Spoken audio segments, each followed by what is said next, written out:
KPCC പ്രസിഡന്റായി Sunny Joseph MLA ചുമതലയേറ്റു. തിരുവനന്തപുരം ഇന്ദിരാഭവനിൽ നടന്ന ചടങ്ങിൽ മുൻ പ്രസിഡന്റ് കെ. സുധാകരൻ സണ്ണി ജോസഫിന് ചുമതല കൈമാറി. വർക്കിംഗ് പ്രസിഡന്റുമാരായി എ.പി. അനിൽകുമാർ, ഷാഫി പറമ്പിൽ, പി.സി. വിഷ്ണുനാഥ് എന്നിവരും യു.ഡി.എഫ് കൺവീനറായി അടൂർ പ്രകാശും ചുമതലയേറ്റു. കെ.പി.സി.സി ആസ്ഥാനത്ത് നടന്ന ചടങ്ങിലാണ് കെ.പി.സി.സി പ്രസിഡന്റായി സണ്ണി ജോസഫ് എം.എൽ.എ ചുമതലയേറ്റത്. കെ.പി.സി.സി വർക്കിംഗ് പ്രസിഡന്റുമാരായി PC. Vishnunath MLA, AP. Anilkumar MLA, Shafi Parambil MP. എന്നിവരും യു.ഡി.എഫ് കൺവീനറായി അടൂർ പ്രകാശ് എം.പിയും ചുമതലയേറ്റു. സംഘടനാ ചുമതലയുള്ള AICC general secretary KC. Venugopal MP ചടങ്ങ് ഉദ്ഘാടനം ചെയ്തു. ചുമതല ഏറ്റെടുത്തതു മുതൽ ഒഴിയുന്നതുവരെ കോൺഗ്രസിനെ ശക്തിപ്പെടുത്താനും ജനകീയമാക്കാനും കഴിഞ്ഞെന്ന് അധ്യക്ഷത വഹിച്ച കെ. സുധാകരൻ എം.പിയും പറഞ്ഞു. അതിന് എല്ലാവരുടെയും പിന്തുണ ലഭിച്ചു. പ്രവർത്തകരുടെ പിന്തുണയോടെ തന്റെ കാലഘട്ടത്തിൽ നേട്ടമുണ്ടാക്കാൻ മാത്രമാണ് കഴിഞ്ഞതെന്നും സുധാകരൻ കൂട്ടിച്ചേർത്തു. ഞാൻ അധ്യക്ഷനായിരുന്ന കാലയളവിൽ നിയമസഭാ തദ്ദേശ സ്ഥാപനങ്ങളിലേക്ക് നടന്ന എല്ലാ തിരഞ്ഞെടുപ്പിലും മികച്ച വിജയം നേടാൻ നമുക്ക് സാധിച്ചിരുന്നു.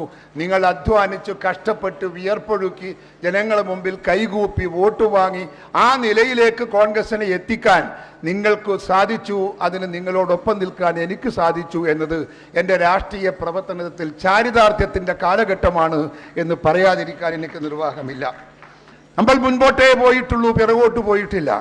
എൻ്റെ കാലയളവിൽ ഞാൻ അവകാശപ്പെടുന്നു, നിങ്ങളുടെ മുമ്പിൽ നിങ്ങളോടൊപ്പം നിങ്ങളുടെ പിന്തുണയോടുകൂടി എനിക്കുണ്ടാക്കാൻ സാധിച്ചത് നേട്ടം മാത്രമാണ്, കോട്ടമില്ല എന്നെനിക്ക് നിങ്ങളുടെ മുമ്പിൽ വെട്ടിത്തുറന്ന് പറയാനുള്ള നട്ടൽ എനിക്കുണ്ട്. അത് വിശ്വാസം കൊണ്ടാണ്, യാഥാർത്ഥ്യബോധം കൊണ്ടാണ്.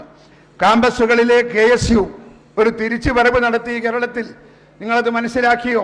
തിരുവനന്തപുരം മുതൽ കാസർഗോഡ് വരെയുള്ള ജില്ലകളിൽ പിറകോട്ട് പോയിരുന്ന വർഷങ്ങളായി കോളേജുകൾ നഷ്ടപ്പെട്ടു പോയ നൂറുകണക്കിന് കോളേജുകൾ നിങ്ങളെ പ്രിയപ്പെട്ട KSUവിൻ്റെ മക്കൾ ജീവൻ കൊടുത്തും തിരിച്ചു പിടിച്ചു എന്നത് നമ്മുടെ കാലഘട്ടത്തിന്റെ ഒരു പ്രത്യേകതയാണ്. പുതിയ നേതൃനിര ഒരു ടീമായി പ്രവർത്തിക്കുമെന്ന് പ്രസിഡന്റായി ചുമതലയേറ്റ സണ്ണി ജോസഫ് എം.എൽ.എയും പറഞ്ഞു. ഈ നേതൃനിരയെ പ്രഖ്യാപിച്ചത് പൂർണ്ണമല്ല, ഇനിയും ഇതിനെ പൂർണ്ണമാക്കേണ്ടതുണ്ട്. മുതിർന്നവർ കൂടുന്നതാണ് ഈ നേതൃനിര. ഇന്ന് രാവിലെ എന്നോട് മാധ്യമ സുഹൃത്തുക്കൾ ചോദിച്ചു, വർക്കിംഗ് പ്രസിഡന്റന്മാർ എന്താ അതിൻ്റെ ഉദ്ദേശം? ഞാൻ പറഞ്ഞു, വർക്കിംഗ് പ്രസിഡന്റന്മാർ മാത്രമല്ല, അവർ ഹാർഡ് വർക്കിംഗ് പ്രസിഡന്റന്മാരായിരിക്കും എന്ന് പറഞ്ഞു. അതിവരെ 3 പേരെ ഉദ്ദേശിച്ചാണ്. വർക്കിംഗ് പ്രസിഡന്റന്മാർ, they will be hard working presidents. സധൈര്യം പറയാൻ വേണ്ടി എനിക്ക് സാധിക്കും. അതുപോലെ ഒന്നുകൂടി, ആ hard work coupled with team work, കൂട്ടായ്മയിൽ അധിഷ്ഠിതമായ ഒരു പ്രവർത്തനമായിരിക്കും നമുക്ക് കേരളത്തിൽ ആവശ്യമെന്ന കാര്യത്തിൽ സംശയമില്ല.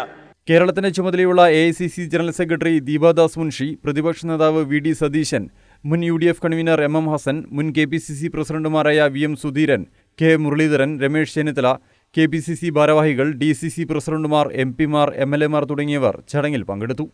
News desk, Kannur vision.